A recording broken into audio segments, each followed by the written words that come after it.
안녕하세요. 행복동의 아빠입니다. 오늘은 육아 수다. 육아 휴직 기간 동안에 가장 힘들었던 일이 무엇일까? 이 이야기에 대해서 나눠보도록 하겠습니다.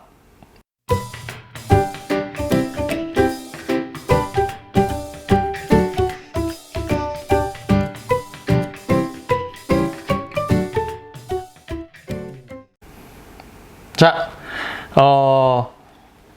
제가 사실은 육아휴직 기간 동안 힘든 게 되게 많아요. 아내와의 관계도 힘들고, 아이들과 노는 것도 힘들고, 살림도 힘들고, 힘들 게 참 많아요. 근데 제가 이제 그 아이를 키운 지 4년 반? 그러니까 저희 전업으로 키우고 있는 4년 반, 5년 정도 돼 가는데, 이렇게 돌이켜 보니까 사실은 가장 힘들었던 게 그런 게 아니고요. 아이들 아팠을 때가 가장 힘들었던 것 같아요. 네. 제가 그 이야기를 잠깐 한번 해보도록 할게요. 네. 저도 육아서 되게 많이 읽었었어요.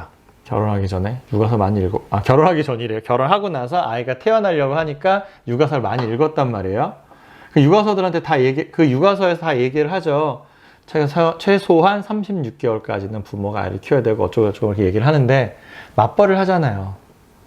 답이 없잖아요. 맞벌이를 하는데. 전 이사도 했어요. 그러니까 원래 신혼집은 저쪽 어디였는데, 그러니까 와이프가 임신을 했는데, 저희는 우리끼리 맞벌이 하면 열심히 키울 수 있어. 다들 이렇게 사니까 할 수 있을 거야.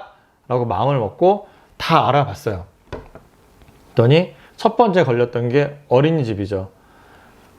아내가 그때는 좀 젊어서 그런지 애 낳고 육아휴직을 안 쓰고 출산 휴가만 쓰고, 육아휴직은 아이 이제 그 학교 갈 때 쓰겠다고 한 3개월만 하고 복직을 하겠다 하는 거예요. 그래서 그래, 그러자 해서 막 알아봤는데, 어린이집이 3개월짜리 아이는 하루에 한 2시간? 이 정도밖에 안 봐주는 거죠. 너무 갓난쟁이니까. 그리고 또, 나중 되면 바뀔 수도 있는데, 적응 기간 동안은 진짜로 그렇게밖에 안 해준다라는 거죠. 10시에 와서 12시에 데려가야 되고, 이렇게 얘기를 하는 거예요.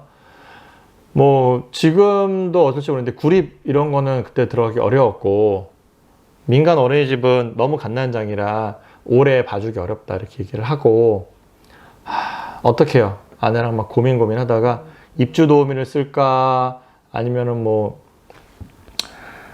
부모님한테 부탁을 할까 막 하다가 전 이사를 갔어요. 저희 어머님 근처로 이사를 가서 어머니한테 부탁을 드렸죠. 그래서 어머니가 한 몇 개월, 그러니까 3개월 정도 지나서 갔으니까 한 9개월 정도 저희 출근할 때까지 봐주시다가 너무 힘들어 보이시는 거예요. 그래서 어린이집을 신청을 했어요. 그랬더니 덜컥 돼가지고, 저희 딸이 2월생인데 3월 1일자로 어린이집에 이제 3월 2일자인가? 이렇게 입소를 하게 된 거죠. 그래서 어린이집을 다니게 되니까, 궁금하죠. 두 가지가 가장 걱정이었어요. 하나는 아이가 적응을 못하고 힘들어할까봐가 하나 있었고, 두 번째는 아플까봐. 그러니까 워낙 그런 얘기를 많이 들었잖아요. 어린이집은 바르스, 온상이니 뭐니 이런 얘기 되게 많이 듣는단 말이에요. 그게 가장 힘들었어요. 그래서 어떡해요? 보냈죠. 근데 저희 첫째 딸은 지금 엄청 튼튼한데, 그때만 해도 면역력이 조금 떨어졌던 것 같아요. 진짜로 1년에 300일을 아팠던 것 같아요. 저희가 100일 동안 진짜 병원 한 100일은 간 것 같고, 가면 3일치 약을 주잖아요. 그럼 3일치 약을 먹고, 그렇게 거의 1년을 보냈던 것 같아요. 농담 삼아 이렇게 얘기를 하는데, 실제로 안 세봤으니까 그 정도 아니겠지만, 그 정도로 감기를 달고 살고 각종 아프다는 건 다 아파봤죠, 우리 아이가. 그래서 그렇게 아팠고, 둘째는 좀 달랐던 것 같아요. 둘째는 와이프가 1년 한 3개월 정도, 그러니까 1년 육아휴직을 하고 3개월 정도 출산휴가에서 1년 3개월, 그러니까 15개월 정도를 아이를 이제 전담해서 돌봐서 그런지, 누나가 어린이집 가서 300일 정도 아팠다고 하면 얘는 어린이집 가서 한 100일 정도 아팠던 것 같아요. 그래서 아예 안 아프다고 하는 건 거짓말이고요. 튼튼한 아이들은 튼튼한 것 같고, 안 튼튼한 아이는 안 튼튼한 것 같은데, 어쨌든 저희 아이들은 그렇게 좀 아팠었어요. 그래서 어린이집에서 이렇게 아픈 것도 있었고, 그리고 이상하게 다쳐요. 그러니까 저는 이제 제가 아빠가 아이를 돌보다 보니까 엄마에 비해서 아이들 노는 거에 좀 이렇게 방치는 아니고 다 놀아라 이런 스타일인 거죠. 예를 들면 이제 그 놀이터에 가서 조그만한 그 뭐 돌담길 같은 거 있는데 애기 자꾸 올라가려고 그러잖아요. 그럼 엄마들이 가지고 아이고 위험하게 왜 이런 데 올라가려고 그래, 올라가지 마! 막 이렇게 얘기한단 말이에요. 그래서 다 내려놓고 딴 데 가서 놀게 하고 뭐 이러는데 전 아빠니까 그래 한번 올라가 봐, 위험할 것 같으면 손잡아서 걸어주고 뭐 이런 것들 되게 많이 했어요. 그래서 그런지 저희 아이들 둘 다 뭐 저희 막내는 사실 좀 겁이 많음에도 불구하고 막 그런 것들 이제 즐기게 되는 거죠. 그러다 보니까 다쳐요. 뭐 제가 지금 그 블로그에도 썼는데 키즈 카페에서 막 노는데 얘가 막 아파해요. 너 이렇게 왜 아프냐? 쩔뚝쩔뚝거리고 막 이래요. 저 아까 미끄럼틀 내려오는데 발가락 꺾였어. 이렇게 하는 거죠. 뭐 그렇게 어렸을 때 그렇게 얘기하지. 이렇게 뭐 이렇게 얘기해요. 그래? 근데 뭐 이렇게 살짝 뭐 꺾였나 보다, 아팠나 보다 하는데 밤에 이렇게 보는데 아무래도 좀 이상한 거예요. 응급실 가봤죠. 골절이라고 그러더라고요. 깁스를 하고 발 깁스하고 이렇게 다녔죠. 또 어느 날 이제 저도 뭐 이렇게 전업을 해도 일이 있으니까 나갔다 왔는데 아내가 뭐 얘기하는 거죠. 애가 미끄럼틀에서 떨어졌대요. 근데 밤에 막 아파하는 거예요. 뭐야? 근데 이제 응급실 가면 힘든 거 아니까 몇 시간만 지나면 이제 해가 뜨니까 알았어 기다려봐. 그래서 이제 발 대충 깁스에 이렇게 고정시켜 놨다가 아침에 이제 정형외과를 갔어요. 뚝 하고 부러져 있대요. 그래서 뚜둑 하고 맞췄죠. 엄청 울었어요 그날 우리 딸. 뭐 갑자기 방에 있는데 아 하는 소리가 날려요. 말했다가 와서 보니까 손바닥에 시뻘겋게 익어 있는 거예요.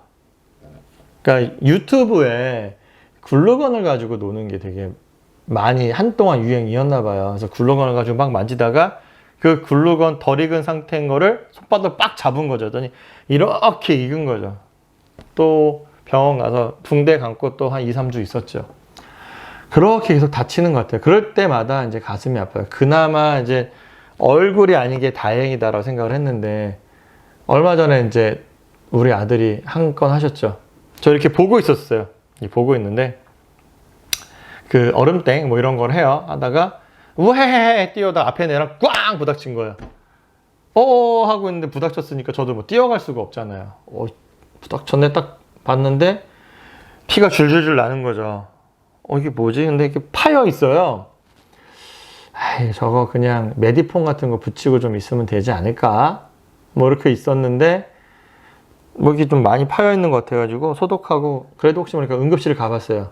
가서 응급실에서 다시 소독을 하고 얘기 들어보니까 무조건 봉합을 해야 된대요.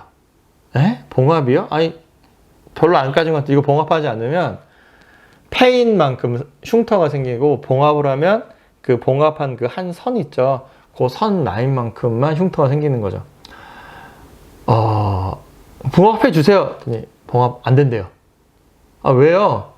이빨에 파인 거는 이빨의 독 때문에 100% 염증이 생긴다는 거예요. 그러면 더 흉이 커진다는 거죠. 그럼 어떻게 해요? 한 5일에서 일주일 정도 반응을 보고 염증이 없으면 그때 봉합을 해야 된다는 거예요. 5일 후에 갔어요. 머리 소독하고 5일 후에 가서 딱 하니까 여기 뭔가 살이 차 있고 뭐 차 있을 거예요. 약간 염증 반응이 있긴 있나 봐요. 그거를 핀셋으로 다 긁어가지고 안에 한 5바늘, 위에 5바늘 이렇게 다다다다다 꼬매서 딱 봉합을 하더라고요. 이게 다른 데 저희 아들이 또 저랑 장난치다가 목욕 안 하고 장난치다가 등판이 이렇게 찢어진 적도 있어요. 또 들러매고 응급실 갔단 말이에요. 뭐 그렇게 지금 등에 뭐 엄청난 흉터가 있어요. 그때 흉터 관리를 되게 잘못해가지고 흉터가 있는데 지금 요번에는 흉터 관리를 잘해주겠다 해서 뭐 이제 일주일 동안 흉터에 대해서 알아봤죠. 뭐 어쨌든 근데 얼굴이잖아요. 그렇게 신경 쓸 수가 없네요.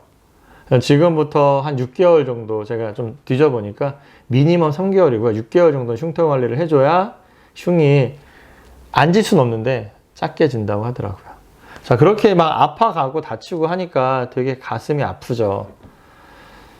그래서 지금 생각해보면 저희도 이제 뭐 부부싸움을 안 하진 않는데 가장 부부싸움 많이 했을 때가 아이들이 아플 때인 것 같아요.